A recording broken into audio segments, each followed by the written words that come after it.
Welcome to today's webinar, Adapting Loyalty, How Restaurants Are Overcoming Customer Inflation Concerns. I'm Nancy Luna, your moderator for the next hour. A big thanks to Lunchbox for co-sponsoring this program. For those of you who don't know me, I've covered the restaurant industry for nearly 20 years. I'm currently a contributing insider in Nation's Restaurant News. Today, we'll be talking about the state of the industry, including a downturn in traffic and menu pricing. We'll also be taking a broad look at how brands are using loyalty programs to increase guest frequency while also providing VIP experiences for fans. I love this topic about loyalty. Right now, more than ever, having a top-notch loyalty program is so important. Today, we have three talented panelists to give us their insights on these topics. They are Michael Montagano, CEO of Haus, Andy Rebin, Chief Experience Officer at CAVA, and Nabil Alamgir, CEO of Lunchbox. Thank you all for being here. One quick note, we'll have a brief Q&A at the end, so please submit your questions in the chat room and we'll get to them at the end of the program. Okay, I want to start by talking about the current economic climate. The industry as a whole is experiencing declines in traffic as brands have raised prices to offset inflation and rising labor costs. According to the National Restaurant Association's State of the Industry report, 51% of operators showed a decline in traffic from 2022 to 2023. And last week, I talked to a Blaze and Subway franchisee, and he told me his stores are really experiencing very slow traffic. And yesterday, McDonald's reported flat and declining traffic in the US. Okay, so consumers are cutting back. I want to start with Andy. CAVA is bucking the trend here. The brand closed 2023 with record revenue growth on top of a 10.4% increase in traffic. And you just had an amazing grand opening in Chicago with lines out the door. What's your secret sauce, Andy? What helped CAVA grow, and what tips can you offer other brands looking to step up traffic? First off, Nancy, thank you for having me. What sets CAVA apart and what's worked so well is we've been defining the Mediterranean cuisine. We're a fast-growing category in fast casual, very underserved with regards to the Mediterranean food cuisine overall. Consumers are really redefining what it means to be healthy, so they're less willing to compromise between taste and health. They increasingly expect restaurant companies to deliver, and we feel like we're doing that at CAVA. Our brand has a spirit of generosity where Mediterranean warmth and hospitality combine, and it's really something people are craving now more than ever. If you look specifically at Chicago, I think it's the perfect location for us in terms of expanding our Midwest footprint. Cosmopolitan heart of the Midwest, there's strong brand recognition there. And, there's really been an intense level of anticipation for the location. It's funny, we definitely had some TikTok scavengers who were literally trying to figure out where, when, why, how we were opening, and people were taking pictures of wow. to drop off the delivery package, and it's been really a special opening for us. And we've announced a second location in Vernon Hills, which will open later this summer. And how many? What's your growth projection? You guys are growing, have big plans, right? Yeah, 10%. We've announced 50 new units this year. Oh, amazing. We'll talk more about that guest engagement. I know I was looking around on your app, and I know you recently had this Best Guest Custom Bowl contest. How did that go? Is that how you keep everybody engaged, by bringing them into the brand? 17 billion combinations. So that's a lot of ways that Nancy can enjoy CAVA as well as the rest of our customers. So, we really believe that customers can truly lean into wanting to be healthy. They can do things the way that they want to experience CAVA. And with that, you have, 7 different types of proteins you can have. There's different types of dressing, dips, and spreads. And so the contest essentially gave us an opportunity to allow people to customize the way they wanted to customize. And so we had a whole host of people who shared their custom bowl with CAVA, and we'll be announcing those winners soon. Oh, awesome. Well, my custom bowl would have the roasted eggplant dip. That is absolutely my favorite. Eggplant all day. I agree. That's my favorite as well. Yes, for sure. Michael, I want to move on and ask about pricing. Fast food prices are up 5% year over year. Consumers are experiencing sticker shock. Haus is a fast casual concept that's in growth mode as well. How are you keeping diners engaged in this climate? And by the way, thank you, Nancy, as Yeah. well for having us. It's a great time to be able, any time to talk with you, Nabil and Andy, Awesome. and especially about a fun topic like this. Um, but not so fun topics are price increases and then seeing store traffic pull back. We haven't experienced the pullback. We've leaned Okay. heavily into hospitality and the customer experience within the store. And just a quick background on Doghouse, it'll give a little more context to that. We consider ourselves craft casual, and the reason we define a slightly different experience is that we are full service at the bar. So in most of our stores, we have a full bar, and if you pony up to the bar, you have a full service experience. However, it's order from the counter like traditional fast casual for the rest of the store, menu boards, etc. And it's really that elevated experience of the combination of both in tandem with, some of the what we would consider to be a very elevated culinary experience as well, as far as the quality of the proteins, the overall builds, and more of a craft experience, whether it's hot dogs, hamburgers, fried chicken, etc. And so it's really that combination of leaning into the experience while also not necessarily leaning in as aggressively into some of the price advances that we've seen around the industry. So as QSR continues to creep up in price, we're holding our value steady, if not increasing our value, while staying a little softer on how we're passing along some of those costs to the customer. And it's really carved out an interesting market for us in that, one, we're having a kind of an elevated experience both with the food and with the brand and in store, but offering it at what now looks to be a comparable price to what you're seeing across QSR, and is a really attractive experience for our customers, which has been a larger strategy. Where we've seen March being our largest month and our best month in company history, only topped by April, and we've seen a steady 5 to 10% growth increase over prior year as well. So those are the things, some of the strategies that we've deployed in order to kind of drive that overall growth in the brand. So what I'm hearing from both of you is perceived value. Like even with prices going up, the customers still come because with CAVA, you're providing a niche, and with Doghouse, you're providing a type of value that is actually probably better than your fast food. And maybe people are trading up because they're getting more bang for their buck. That sounds awesome. Nabil, you're in the unique position of getting to work with multiple brands across your portfolio of customers. Where are you seeing operators make their moves in order to retain traffic? First of all, thank you also for having us, having myself and the gang here. Excited to hang out with Andy and Michael again, and yourself. Yeah. I think the trend we're seeing, and we're seeing this across the board, something's happening. I think all the restaurateurs have met together in a secret meeting and said, are we giving away? Are we giving away money here? Are we giving away points and rewards and discounts? Is there a better way to do this? I think all operators we're working with are asking themselves that question.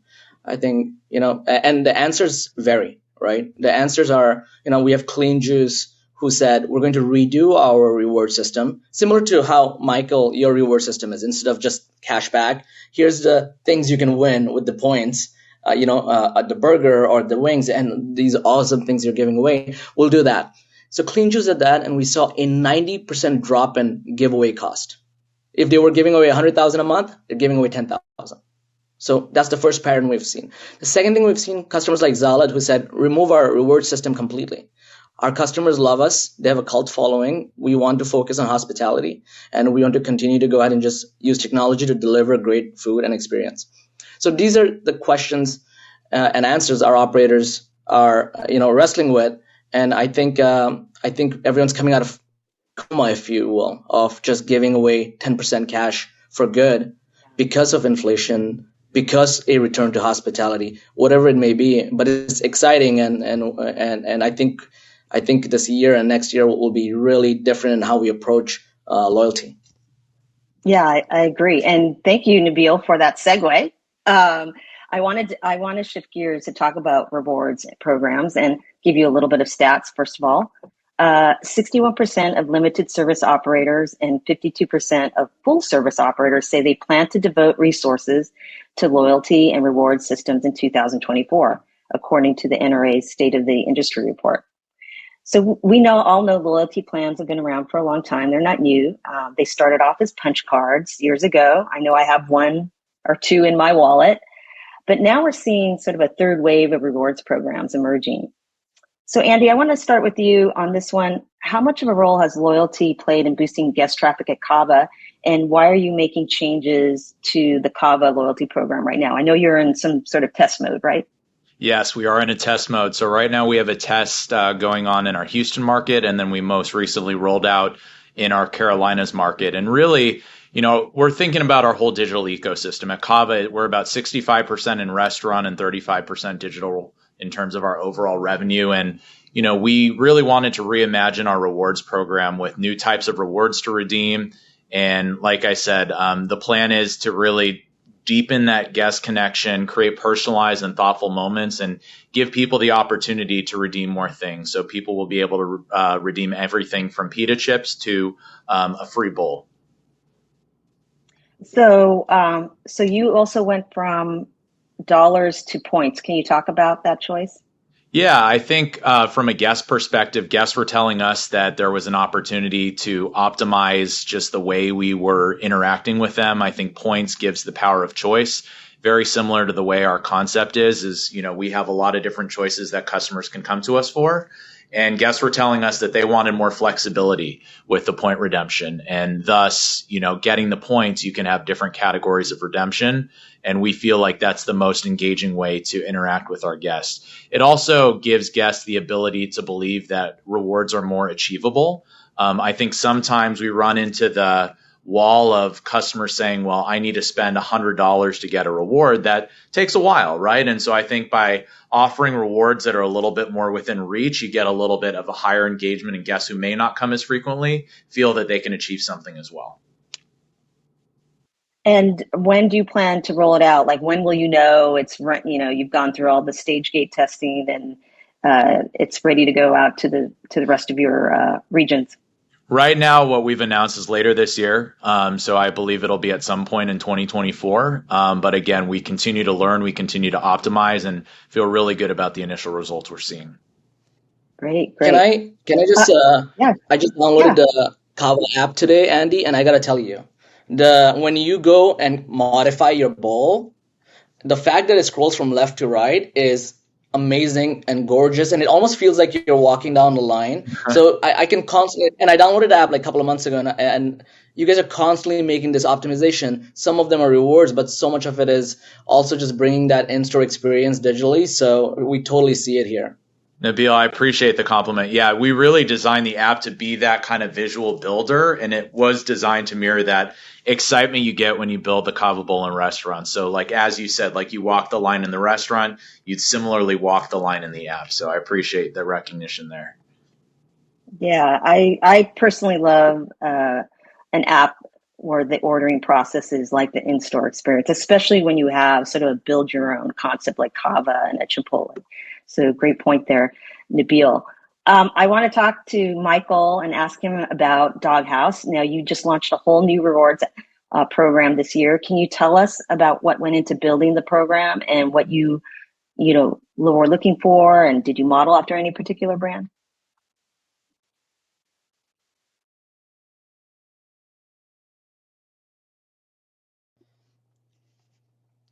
Michael, you're muted. Sorry. We had a bet. We had a side bet. Andy, Michael, and I. First to talk on mute has to pay. Yeah, I certainly lost so when we, similar to CAVA, we have a fair amount of our volume that is consumed outside of the four walls of our restaurant, about 60-40.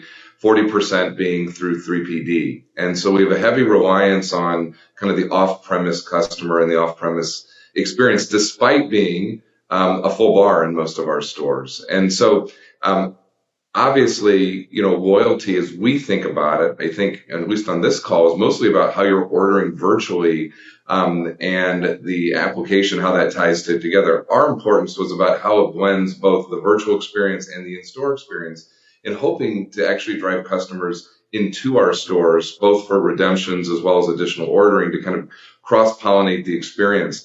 And it even is more of a dichotomy when you look at our market segment, particularly our customer segments. Our online customers are very different from our in-store customers. Our in-store customers are more of kind of the Gen X baby boomer demographic, whereas our online customers are the Gen Z millennial demographic. And so a big push of bringing our loyalty platform into the forefront was kind of twofold. One was, how do we bring this high velocity group of customers, particularly with our reorder rates on 3PD are quite high, into our store to experience what really Doghouse has to offer from an in-store experience. And then secondarily, how do we change the percentage of our volume that's being ordered online through 3PD to 1PD, which is obviously a more economical channel for us. And our goal wasn't necessarily to take any volume away from 3PD. It was, how do we add incremental volume on first-party ordering for both pickup and delivery, particularly with a focus on first-party pickup. So taking these digital customers, making it economically viable for them to actually want to go pick up from the store, and then experience that kind of focus on hospitality and experience that we have in the store. So that was the larger strategy that we deployed in leaning in to a loyalty platform. And then, of course, we'll talk about some of the strategies that we're utilizing the platform for now and some of the success. But in our first few months of having it, overwhelmingly has worked. We went from kind of an anemic 2 to 3% of volume that's been on first-party ordering to now nearing double-digit ordering on first-party through some of these strategies. So ultimately, we're seeing a lot of traction with it, and so forth. But yeah, that was a strategy on adopting. I mean, are you saying that you're actually coexisting with delivery and you're getting more incremental on first party? You're not really stealing from your delivery, or can you tell that by now? Yeah, I mean, look, we can tell it by kind of overall order volume, and we're not seeing any pullback in 3PD order volume. We're just seeing a first-party channel that is ultimately getting traction and working. And so as we're seeing a lot of the store growth that we talked about earlier, a lot of that is attributed, to having a robust first-party ordering channel that has a lot of loyalty tied to it, with the hopes of driving that in-store traffic, knowing that around the system, around the industry, we're seeing kind of macro pullback on store traffic. So our goal was, how do we incrementally take some of these customers and bring them into the store and offer them a little bit different of an experience? But so far, it's been purely incremental. Andy, I'm curious to see what you think about that. I mean, a lot of what these loyalty programs are doing or is helping brands like CAVA bring everybody into your native channels, your first-party channels. Is that something that is a goal at CAVA as well? Yeah, I think the first party channel, the data that you get from your customer there is incredible, and it's paramount, I think, to continuing to develop your concept. But I actually also believe that you should have a very healthy 3P in general strategy, in the sense of, like, I liken the consumer experience when they go to DoorDash or Uber as like you're going on a trip to a shopping mall, right? You have all these choices. Sometimes you may not know what you want. You try to figure out what category you're in. And, they have a very large subscriber base. They've invested heavily in their platforms. And again, to me, I'd rather figure out a customer choosing CAVA, whether it be first party or third party, and ultimately just getting that customer through our channels. That's really important. I obviously want them to come through first party so we can continue to build that emotional connection with the brand. But I think ultimately, if they're choosing CAVA on that third party channel too, I feel like we've won. Awesome. Great.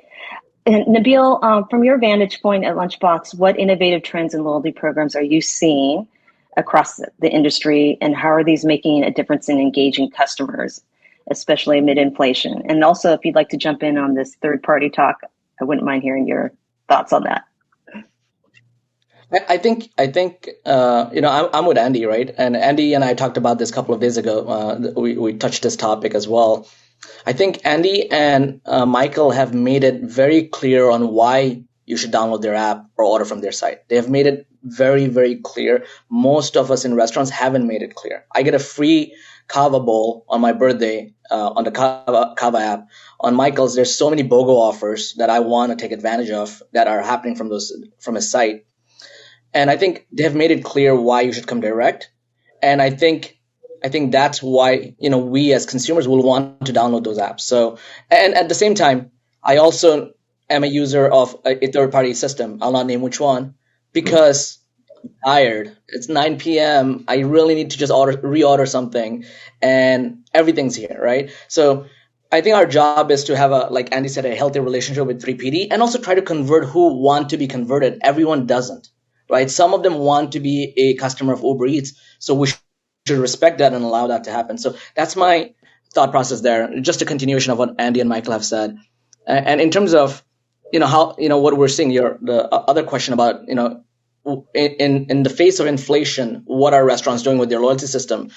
I think, the first thing is, where can we cut costs, right? We talked about this, what Zalad is doing, what Clean Juice is doing. Just remove the system that's not working or modify it, right? I think we also are looking at, as a restaurant industry, where can we go ahead and find new customers? Andy mentions this all the time, which is we're too focused on the 20% and not the 80%, right? We're giving a lot of discounts to 20%, but what about the 80%? What about the group out there that we still need to connect with?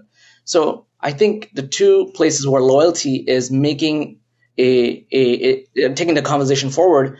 Number one is, let's go and do some innovative things there. I think Wabao is doing something really cool. They have 6,000, retailers, 700 ghost kitchens, and Roblox, the partnership they did with them, 70 million active users, right? They were meant for each other, right?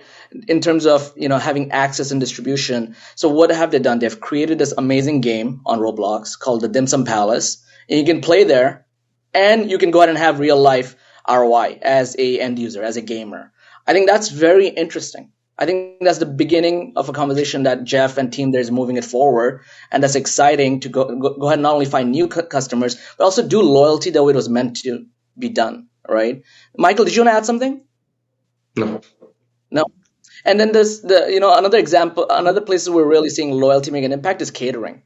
Catering is loyalty is non-existential in catering.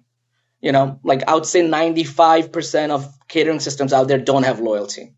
And now catering is like so exciting for restaurants because, Andy and Michael are in a unique situation where they're growing not only via location, but same store unit sales. But most of us are not. Most of the restaurant industry is struggling. We have maximized the dining room. We have maximized 3PD because of the pandemic. Okay, what's left, guys? What's left is catering. We've always ignored it. It's the bastard child we never talk about. But it's time to talk about it, time to fund it, time to invest in it. And you already have so many small batch orders coming in. Like all of Andy's customers are also his catering customers, And so let's convert them and vice versa. And let's build a relationship with brands and offices via loyalty system. That's another place we're seeing a huge investment. Amazing. I want to press on a little bit on the third party question, just because I was ordering from DoorDash the other day and I realized they also have store rewards. So they kind of have their own loyalty programs. Michael, any thoughts on that? I mean, does that conflict when you try to promote your own loyalty app?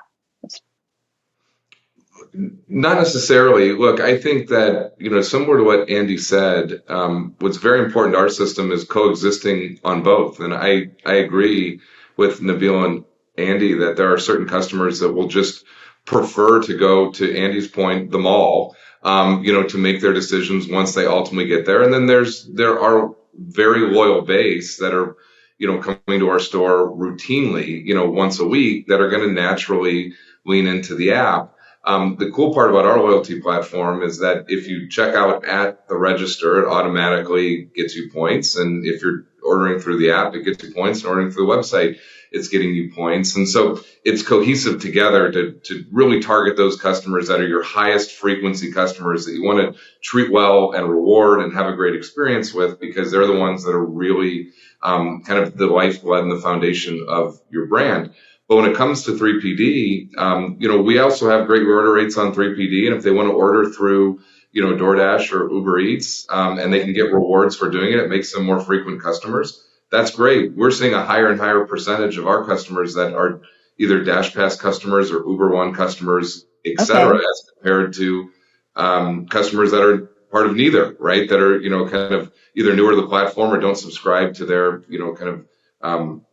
their service. So my guess is if more and more people are ordering from our brand that are part of their subscription service, then offering loyalty and rewards to them only makes them more frequent customers, and hopefully will continue to reorder from us. And I think when you actually focus on your 3PD metrics on how to do them well, low error rates, low wait times, et cetera, the best carousel to be on is on the order again carousel. So if they're if customers are coming back and they're getting rewards for it, and you're the first thing that they see, we all win. So I think it's a good move by them. It is not counter to us. It's synergistic with it. So, Andy, do you want to jump in on thoughts about that?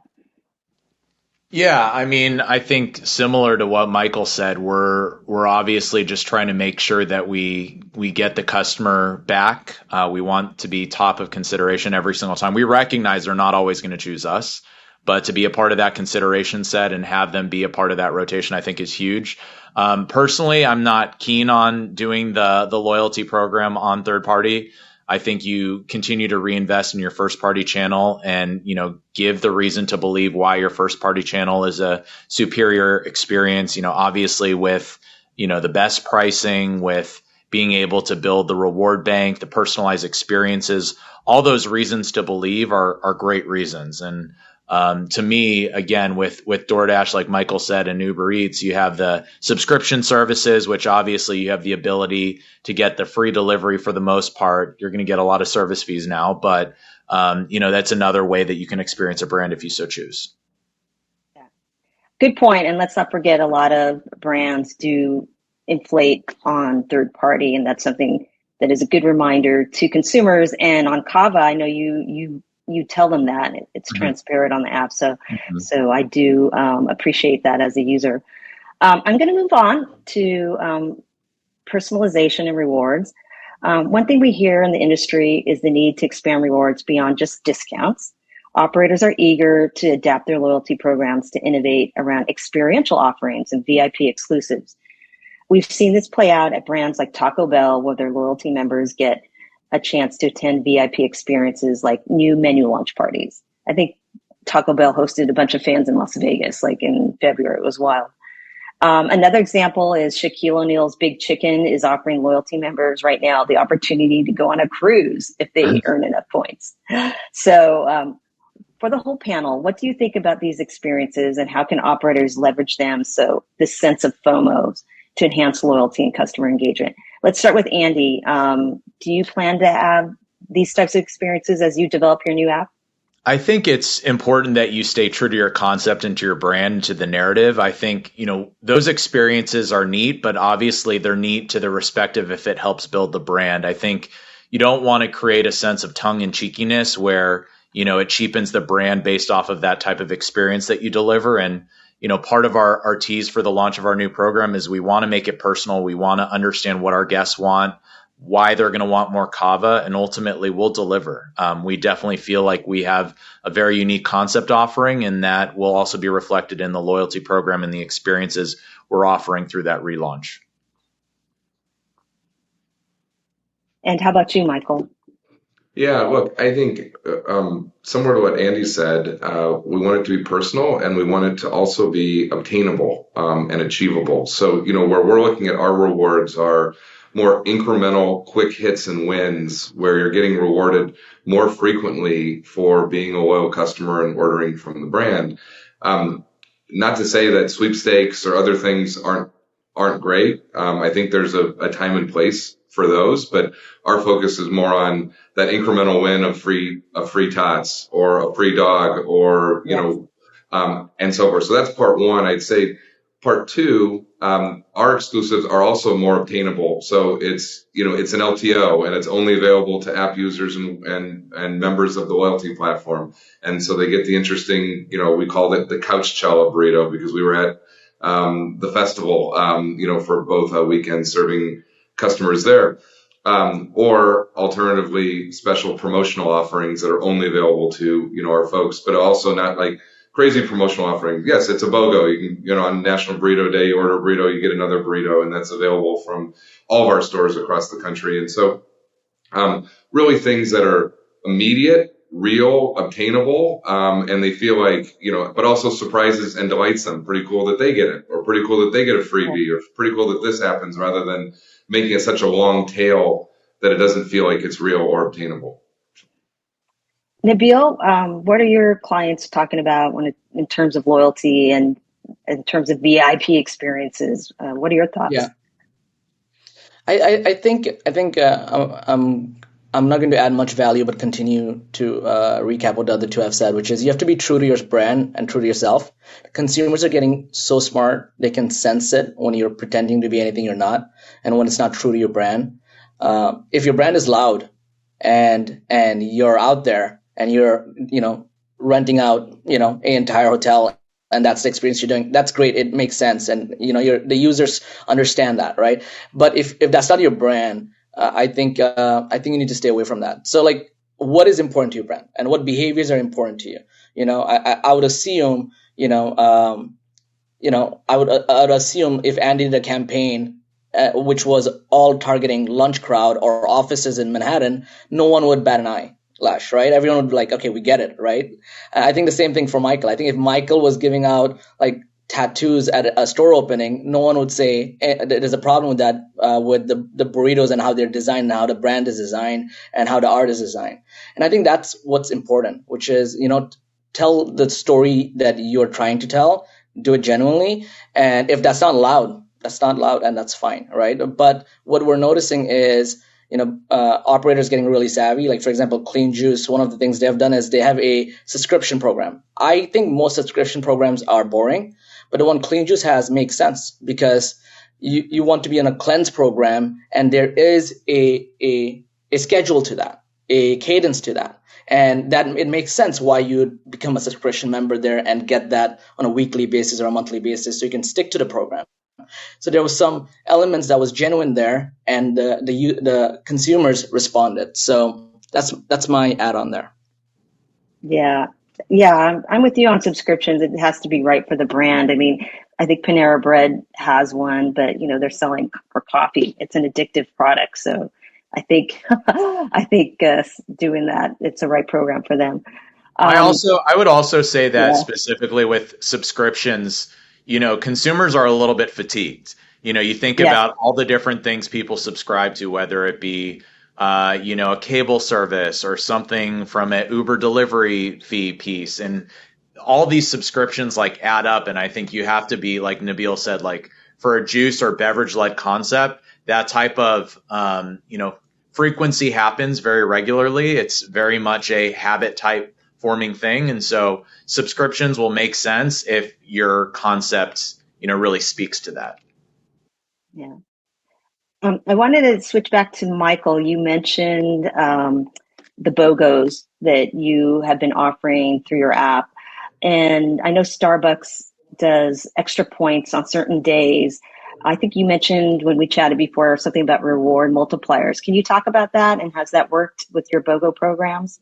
Yeah, I mean, we've tried three primary things through the app, most of which have found some level of traction. One being reward multipliers on certain days. We launched our LTO for the month of March on St. Patty's Day, along with reward multipliers. So, if you buy the LTO, it's exclusive, plus the multipliers, and it was very successful.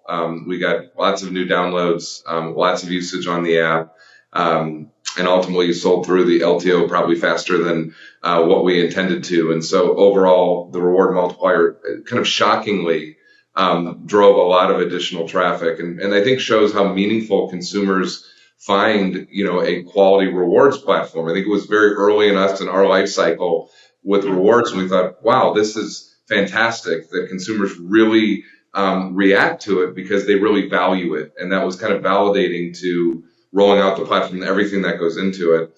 The others, have been more, the kind of the LTOs and then some more promotional offerings that have found some success as well. But I think shockingly to us, the kind of reward multipliers was a huge win, and we've continued to lean into it since. Andy, do you plan to have this system or offer like more points on certain days when you roll out the CAVA app? We're testing challenges as a brand. I think the personalized experience is paramount to the success of the new loyalty program, and I think testing and learning is going to be a key part of what we eventually decide to move forward with.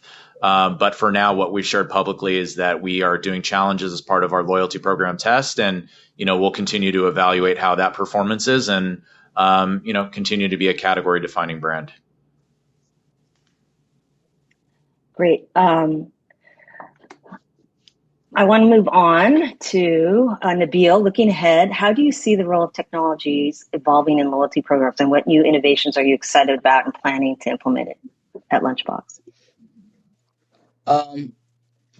Before I answer that, I just want to first talk about the cost of innovation, because there is a cost to it. Like we were talking about Wabao, Jeff, and what they're doing at Roblox, and he's constantly that team over there is constantly innovating, and I asked Jeff this, and I want to share this with everyone, which is like, isn't there a drawback to being a first mover? And he's like, absolutely. Sometimes these companies go under that I'm testing with. Sometimes, you make mistakes because there's not a playbook. Sometimes you will get a lot of criticism, but there's also a lot of positivity to being a first mover. There's a lot of love. You're moving the conversation forward. You're, really paving the way for next gen of restaurants to come in and, make it better and iterate. So I just I wanted to say that because it's easy innovating. It's hard finding the right partners to be patient together, to innovate together, right? And also there's also the end user who doesn't care that Lunchbox came up with this, or Punch or Patronics. They want it to work too, right? They mostly want it to work. With that being said, the thing we're really excited by, and Andy I think Andy or Michael, I forget who touched on it, but one of the things we want to do, and we're doing this already, by the way. We're working with a customer called Island Fin Poke. On their app, there's cameras that's live, and you can see how busy the restaurant is, right? You can see how busy the restaurant is, if there's a line, if it's packed, if it's not packed. That is right now happening. I want to take that one step further. We want to take that one step further here at Lunchbox by making the menu dynamic based on that. If it's packed, maybe the prices, go down a little bit or up, and we want to play around with the prices based on the traffic. Also, we want to go ahead and see what kind of promos and rewards we can offer based on the traffic. This is nothing new. This is happy hours 101, right? Happy hour was designed so during dead hours, those 2-3 hours, we can invite people in, and hopefully they're ordering some food, right? Michael talks about craft casual. Hopefully they're ordering some food and bring that check average up. This is the same thing. We're just trying to go ahead and bring that check average up, and we're just trying to react to a restaurant that is dynamic.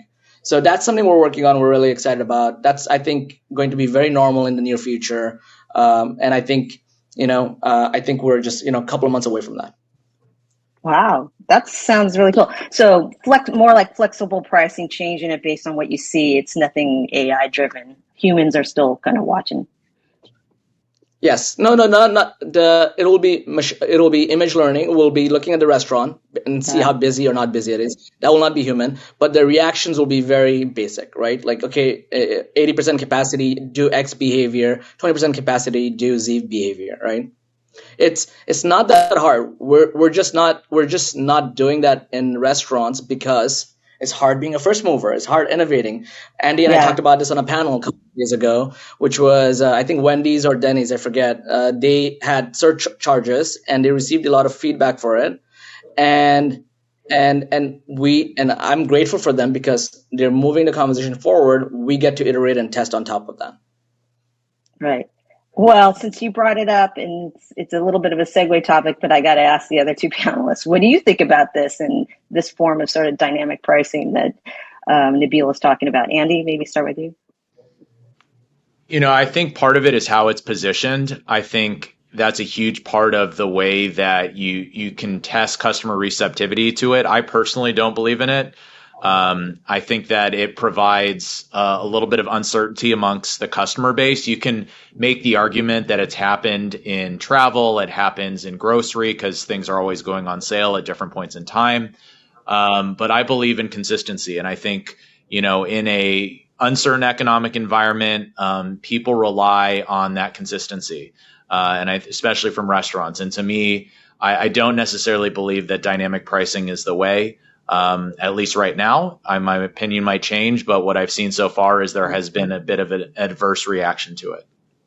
Yeah. What about you, Michael?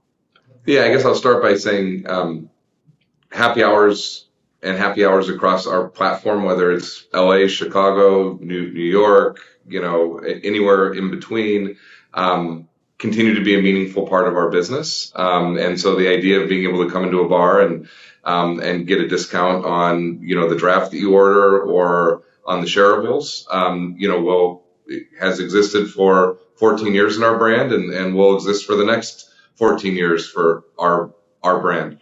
I think the big question is what Andy pointed out is the uncertainty of when that pricing happens for us is still premature to roll out on our platform, and I can't see that happening in the near term. But the idea of some degree of price discrimination based on time, is actually a core tenet of our business and has been, for a while. So I would say the door probably closed today on that. But definitely, as others have pointed out, I will gladly watch how Wendy's rolls it out and potentially be an informed consumer on how others are using it and how we could adapt that to our platform. So, well, another good segue. Go ahead. The only part of uncertainty in pricing I'm receptive to, if anything, is how am I getting cheaper CAVAs and doghouses? So if you guys can make the price go down, I want to be a part of that conversation. Yeah, exactly. So just I think the adverse reaction is when the prices go up, but it doesn't necessarily mean the prices can't go down. So it's a very good point. Right. And to be honest, I think it's still real early stages with dynamic pricing, but from the operators that I've talked to who use it, most of them are using it on third party. They're not doing it in-house, and they're usually dropping the price at certain slow times. But, some are elevating at different times as well. But it's early days, guys, early days. I want to move on to talk about marketing and discounting. Do you have to, we touched on it a little earlier, but do you have to tease everybody with a freebie to get them registered to your rewards program? For example, Wendy's just launched a big promotion to give away free fries every Friday with a purchase through the app. I think Taco Bell does dollar deals on Tuesdays. How do you feel about these promotions? Let's start with Andy. I personally love a good deal, but are these promos sustainable for operators?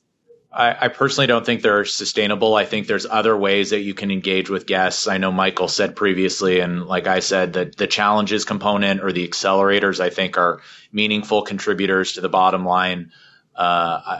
I struggle a little bit with the discounting piece. I think that there's times where it might be necessary based off of demand, but I think there's other ways that you can engage and encourage your consistent customers to come in without necessarily needing to provide a discount. Okay. Yeah. Michael, any thoughts? I know you guys offer $5 off to get started with the rewards program. I took advantage of it the other day, and I had I had the badass breakfast burrito, and it was badass. It was really good. That's that. By the way, that is one of the core tenets of the app is you can order badass breakfast burritos and Doghouse in the same spot. Also have very different demographics and trying to cross pollinate those demographics, and so far has worked very, very well.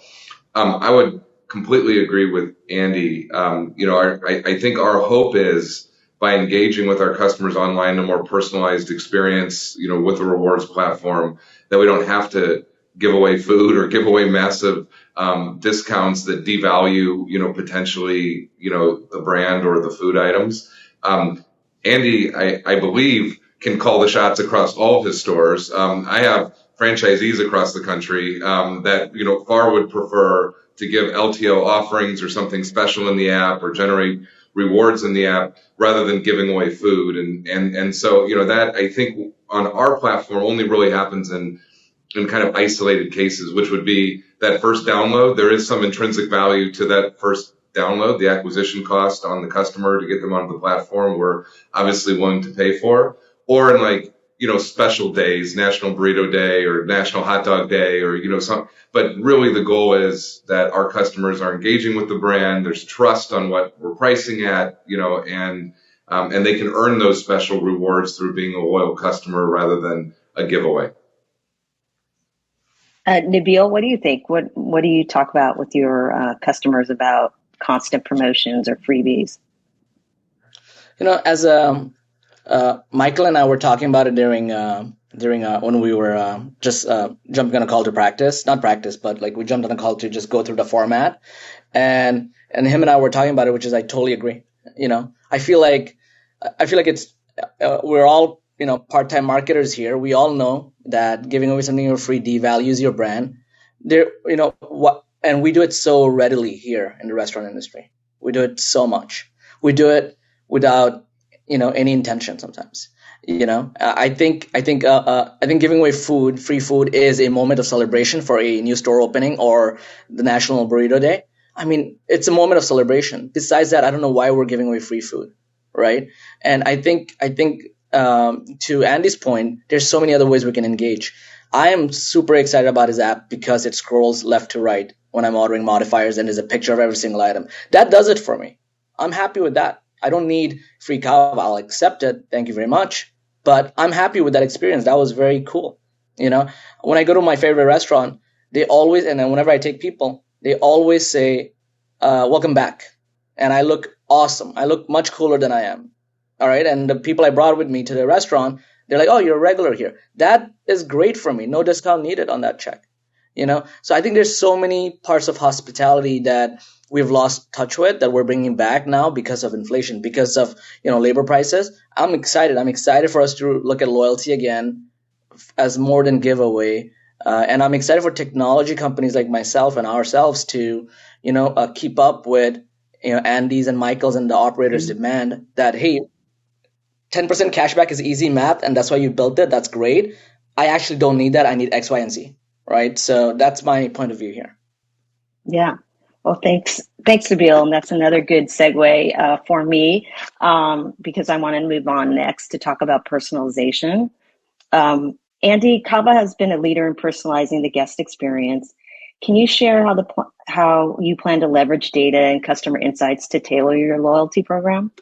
Look, I think we've built the digital ecosystem on a scalable foundation. We have in-restaurant pickup. We have the dedicated mobile order pickup lanes. We have native and third-party delivery.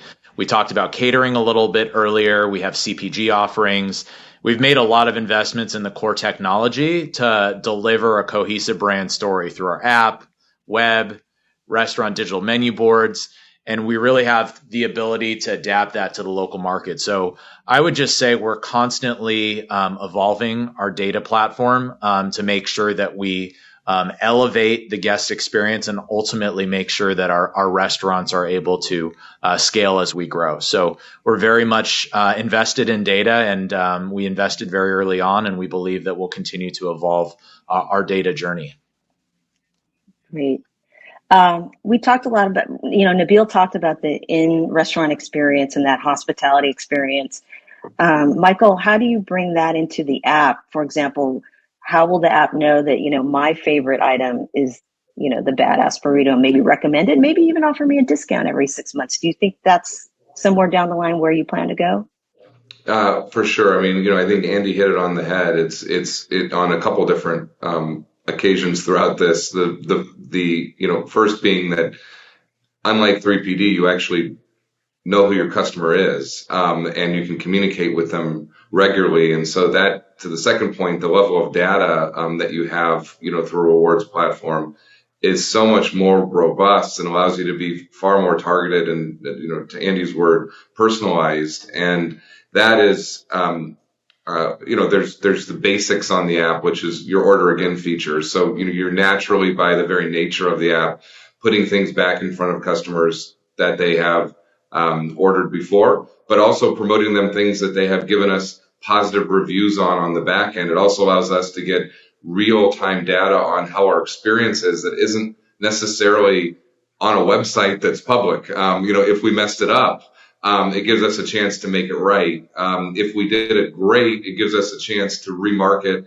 those things that we did great or reward them in ways for being a loyal customer, et cetera. And so, all of those, are meaningful strategies on whether it's more traditional marketing on what we're texting or emailing or push notifying, more specifically to customers, or how we're engaging with them one-on-one, when things are either great or not so great. And this allows us to really be, have more of that customer experience and truly be a hospitable brand because we can communicate with them. Great. The key here is getting your customer data and utilizing it. Okay, so a quick reminder to the audience to please submit any questions you have in the chat because we're almost there.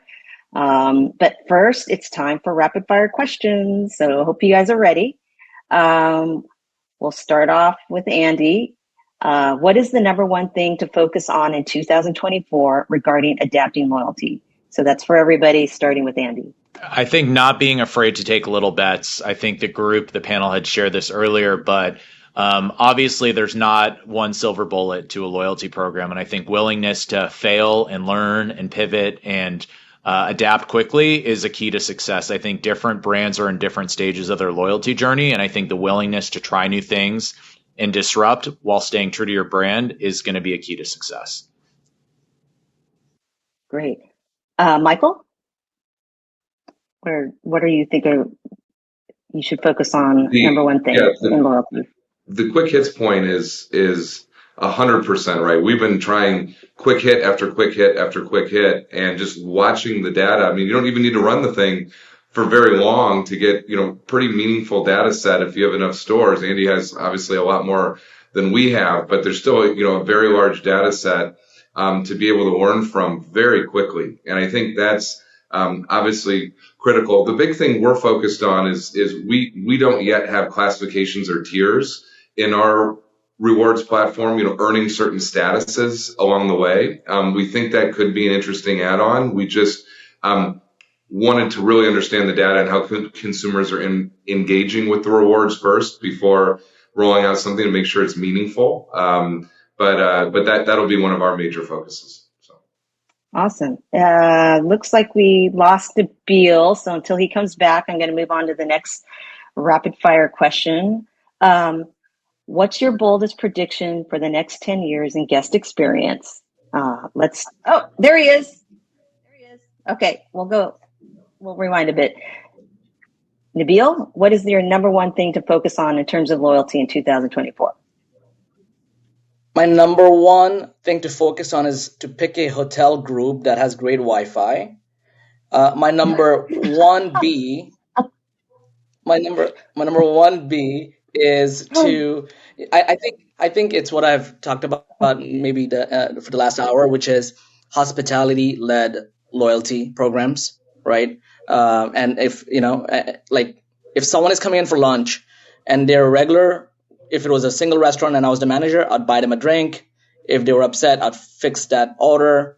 Let's bring all of that to technology and, be hospitality led. That's my answer. All right, good. Glad to have you back and the Wi-Fi working. All right, second rapid fire question and answer. What's the boldest prediction for the next 10 years in guest experience? Okay, let's start with Nabil.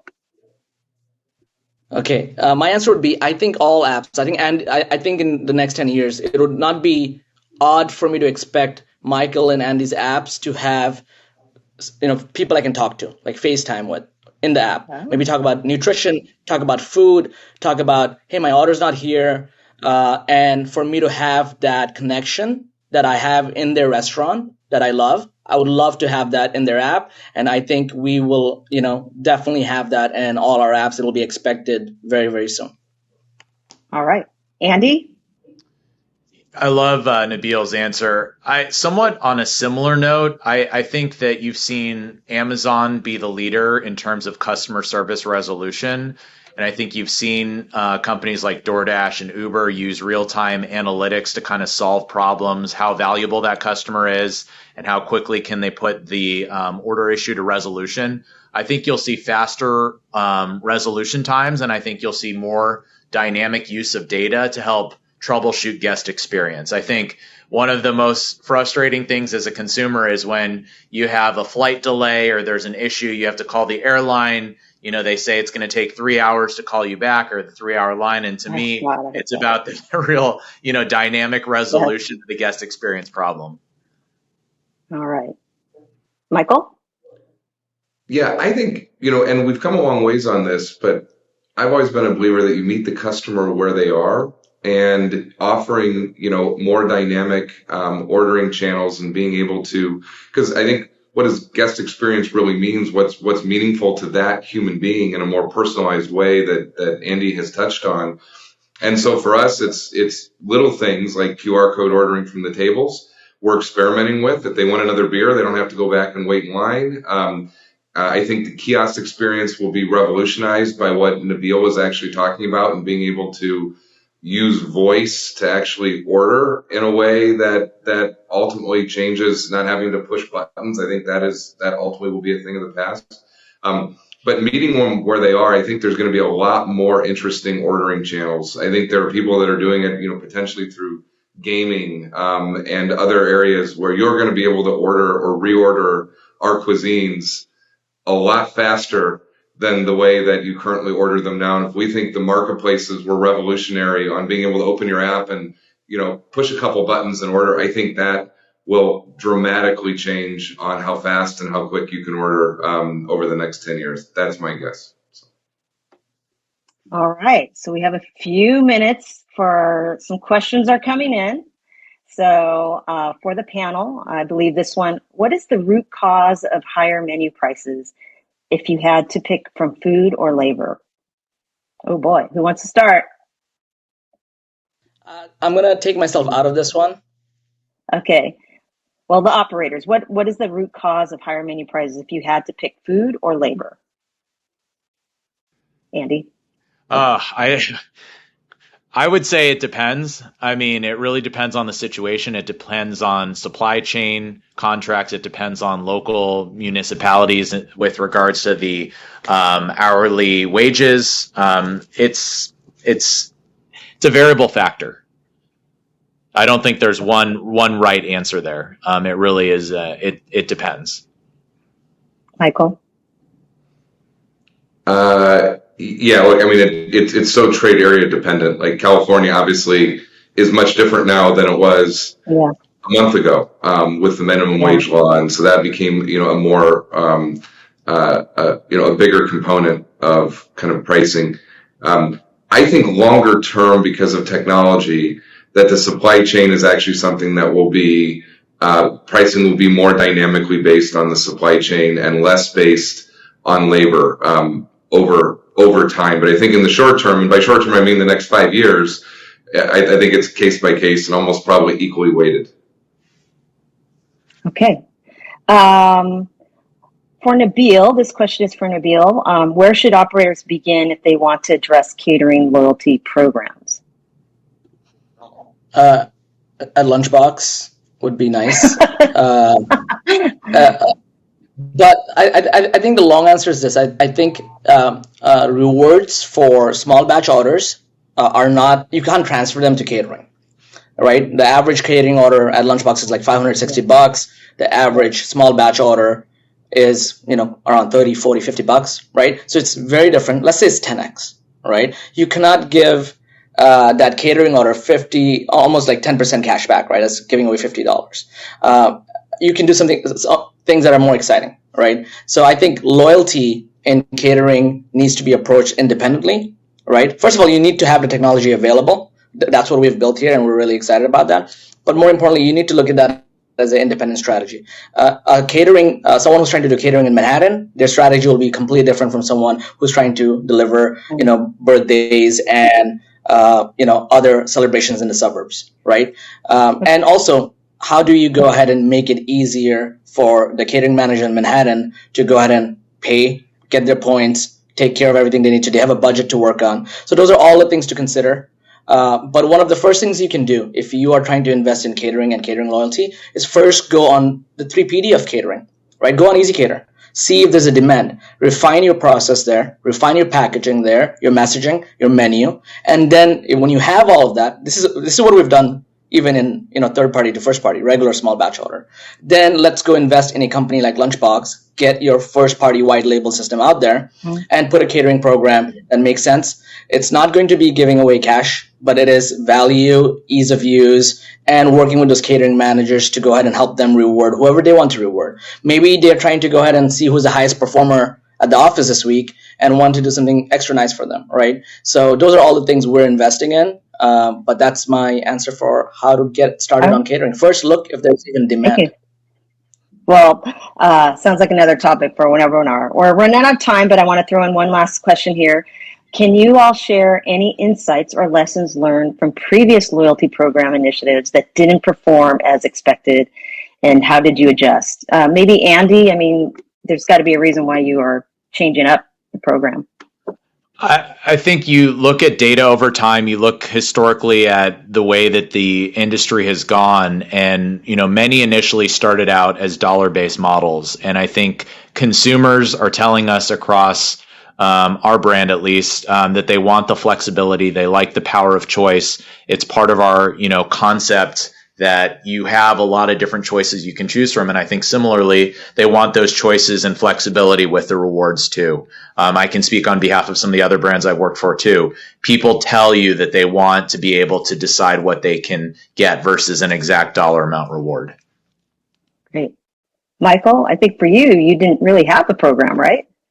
Yeah, I think it's more just, a newer program that we've launched and looking at, kind of those of the past. I think we were students of it, leading into it and looking at, what, brilliant marketers like Andy and others were kind of doing and choosing, and mistakes that have been made in the past. And it's just become, particularly first party, has become such a big deal. I mean, just look at the television ads, whether it's AFC, NFC Championship, Super Bowl ads. I mean, no restaurant group was advertising something that didn't have to do with downloading their app, getting something, getting a reward, and so forth. So I think we were students of what kind of worked and didn't work. And we ultimately kind of decided, hey, we don't think these giveaways all the time are the big winners. It's more exclusivity, it's more loyalty, et cetera. But I think, Andy's better suited on that one. We've been more students. He's been more in the trenches on it. So. Well, thank you guys. Thank you so much. We ran a little over, but it was an exciting conversation. This has been a terrific discussion. Nabil, Andy, and Michael, thank you so much for being on the panel. Nabil, any final thoughts? Go to your nearest doghouse and CAVA immediately. And thank you, everyone, for doing this panel. And thank you for moderating. Thank you, Nancy. Thank you for having us. Thanks for co-sponsoring as well. Thanks, you guys. Thanks, See you guys. Bye, Andy. Thanks, audience.